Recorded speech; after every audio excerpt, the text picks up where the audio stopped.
గౌరవనీయులైన ముఖ్యమంత్రి గారికి, సీఎం గారికి నా నమస్కారం. ఇక్కడ వచ్చిన పెద్దలందరికీ నా నమస్కారాలు. నా పేరు పద్మావతమ్మ, నా భర్త పేరు శ్రీనివాసులన్న. నాకు 2 పిల్లలు ఉన్నారన్న. మాది బనగానపల్లె, ఆరవైశ్య కులం అన్న. మాది ఓసీలో ఉండడం చాలా గొప్పతనం అన్న. ఓసీలో ఉన్నాడంటే ఆరవయసులను గుర్తించి తేవడం కూడా చాలా అగ్రకులాలంటే చాలా సంతోషంగా ఉందన్న. మీరు ఇవ్వడం అంటే, అగ్రకులాలను గుర్తించి ఇవ్వడం అంటే చాలా చాలా సంతోషంగా ఉందన్న. ఇదే కాకుండా మీరు మాకు ఈబీసీ నేస్తం మా భర్త 5 సంవత్సరాలు అవుతుందన్న చనిపోయి. అంతకుముందుకు గుమాస్తాగా ఉన్నాడన్న. ఏదో ఇంటికి పనిలాగా అన్నట్టు ఏదో టైంపాస్ కోసం టైలరింగ్ చేసుకుంటూ ఉంటేనా, దానివల్ల నాకు చాలా ఇప్పుడు అదే యూజ్ అయిపోయిందన్న. నాకు అదే టైలరింగే వృత్తిగా అయిపోయిందన్న నాకు. కానీ ఇప్పుడు మీరు ఓసీని కూడా గుర్తించి మాకు ఈబీసీ నేస్తం కింద ఇవ్వడం అంటే చాలా సంతోషంగా ఉందన్న. అప్పుడు చాలా బీదరికంగా ఉండేవాళ్ళను. ఇప్పుడు కొంచెం చాలా ఈబీసీ నేస్తం ఇవ్వడం వల్ల 15,000 రూపాయలు వచ్చిందన్న.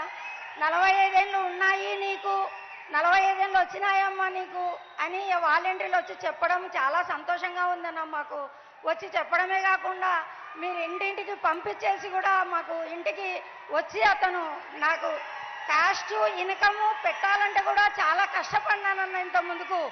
కానీ ఇప్పుడు అది కూడా మాకు లేకుండా సచివాలయం తరఫున చాలా యూజ్ చేశారన్న. మాకు సచివాలయం వాళ్ళే వచ్చేసి ఇచ్చి ఈబీసీ నేస్తం కింద నువ్వు అర్హురాలు అయినావమ్మా, నీకు 15,000 వస్తాయమ్మా అని మా అకౌంట్లో వేయడం చాలా సంతోషంగా ఉందన్న.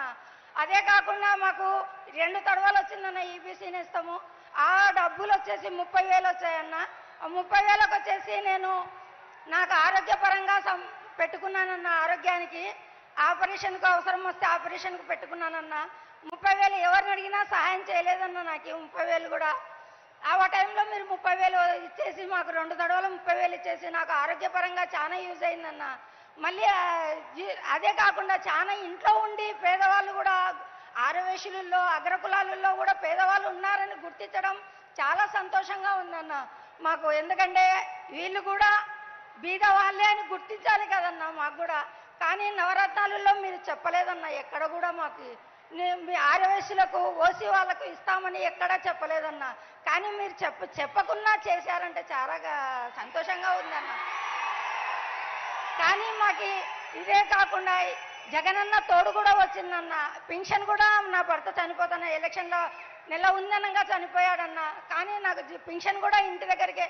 ఇంత ముందుకు ఏ హయాంలో పింఛన్ కోసం పోతే 4 రోజులు పడుతున్నదన్న.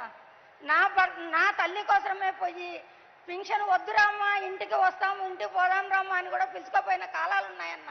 కానీ ఇప్పుడు 1వ తేదీ అయ్యిందా అనే మాకే ఆలోచన వస్తుందన్న. ఎందుకంటే మేము 1వ తేదీ వచ్చిందమ్మా అని మా పనులలో మేము మునిగిపోయింటాం. 1వ తేదీ వచ్చిందన్నా అని వాకిలి తట్టి పిలిచడం అంటే మాకు చాలా సంతోషంగా ఉంది. ప్రజల దగ్గరికే పరిపాలన అన్నారు, మీరు ప్రజల దగ్గరికే పరిపాలన చేశారన్న. ఇప్పుడు ఈ పింఛనే కాదు 3,000 పింఛన్ కూడా తీసుకుంటున్నానంటే చాలా సంతోషంగా ఉందన్న. జగనన్న చేదోడు కూడా 3 విడతలు వచ్చిందన్న. 10,000 లాగా అది కూడా ఒక తడవ వేసినారు 10,000.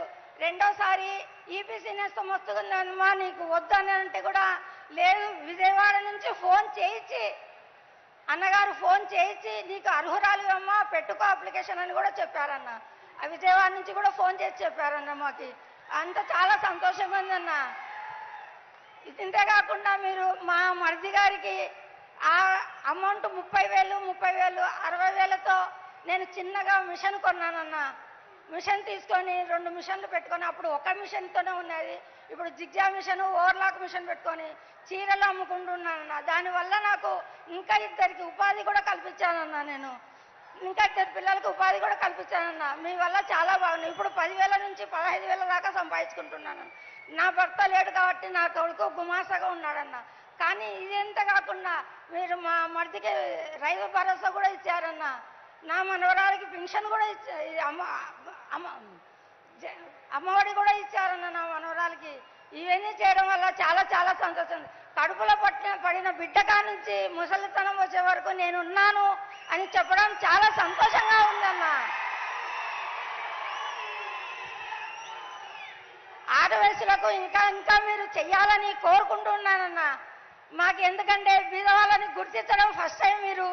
ఇదే కాకుండా ఇంకా ప్రభుత్వానికి కూడా మళ్ళీ మళ్ళీ కూడా మీరు వచ్చి మీరే చెయ్యాలని కోరుకుంటూ ఉన్నానన్న. ఈ అవకాశం ఇచ్చిన పెద్దలందరికీ నాకు ధన్యవాదాలు. ధన్యవాదాలు. దయచేసి వెనక ఎత్తి పట్టుకున్న జెండాలు కొంచెం కిందికి దించవలసిందిగా కోరుతున్నాము. వెనక ఉన్న వాళ్లకు వేదిక కనిపించదు. ఇప్పుడు మీరింతసేపు ఎదురు చూస్తూ